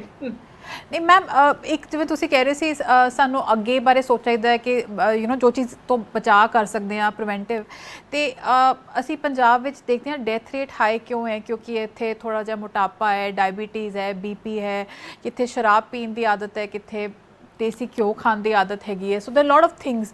ਅਤੇ ਮਤਲਬ ਇਹ ਤਾਂ ਠੀਕ ਹੈ, ਮੈਂ ਕਿਸੇ ਡਾਕਟਰ ਹੋਰ ਨਾਲ ਬੈਠੀ ਹੋਈ ਸੀ ਤਾਂ ਉਹਨਾਂ ਨੇ ਕਿਹਾ ਕਿ ਵੀ ਇਹ ਬਚਪਨ ਤੋਂ ਹੀ ਆਦਤ ਚੇਂਜ ਕਰਨੀ ਪਏਗੀ, ਕਿ 15 ਸਾਲ ਦੀ ਉਮਰ ਤੋਂ ਹੀ ਬੱਚੇ ਨੂੰ ਐਕਸਰਸਾਈਜ਼ ਕਰਨ ਦੀ ਆਦਤ ਪਾਉਣੀ ਪਏਗੀ and all that.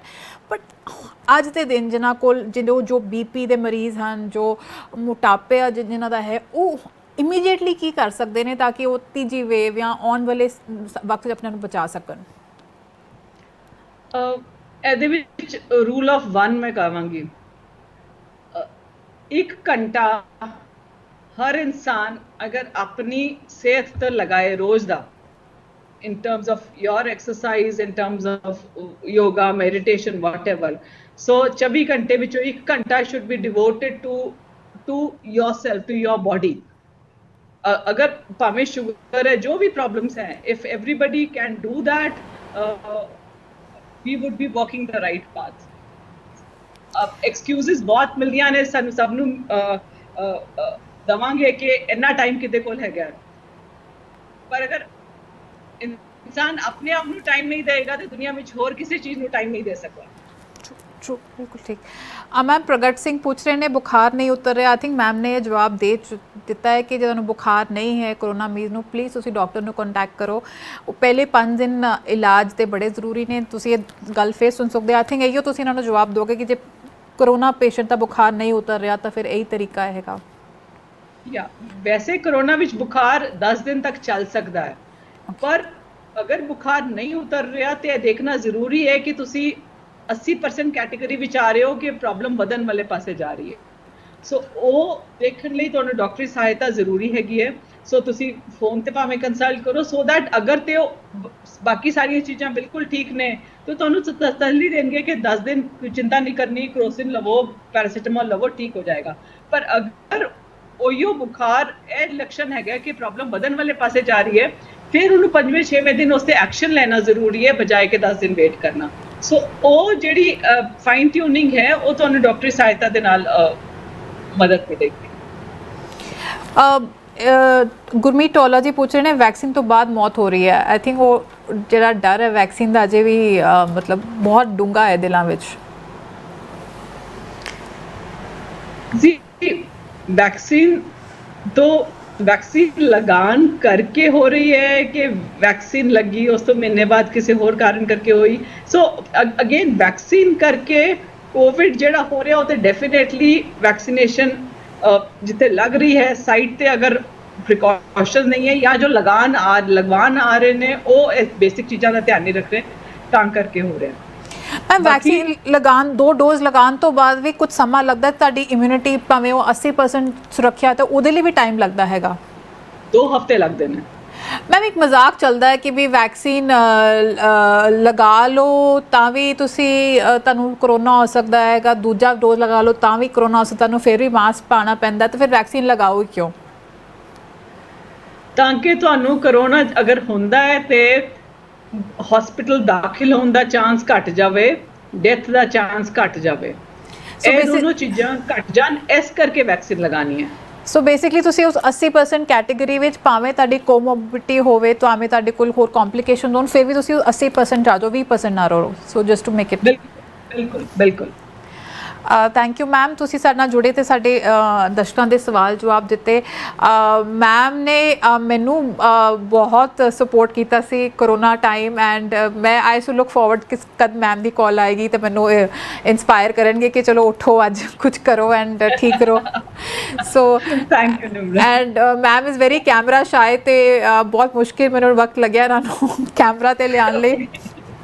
So thank you so much ma'am. I hope ਇਹ ਗੱਲ ਜੋ ਤੁਸੀਂ ਸਾਨੂੰ ਘੰਟਾ ਦਿੱਤਾ ਹੈਗਾ, ਸੋ ਇਹ ਘੰਟਾ ਹੀ ਤੁਸੀਂ ਸੁਣ ਲਓ ਤਾਂ ਕਾਫੀ ਕੋਵਿਡ ਦੇ ਵੱਲ ਜੋ ਕਦਮ ਆਪਣੇ ਆਪ ਨੂੰ ਸੁਰੱਖਿਅਤ ਕਰਨ ਲਈ ਉਹ ਲੈ ਜਾਣਗੇ।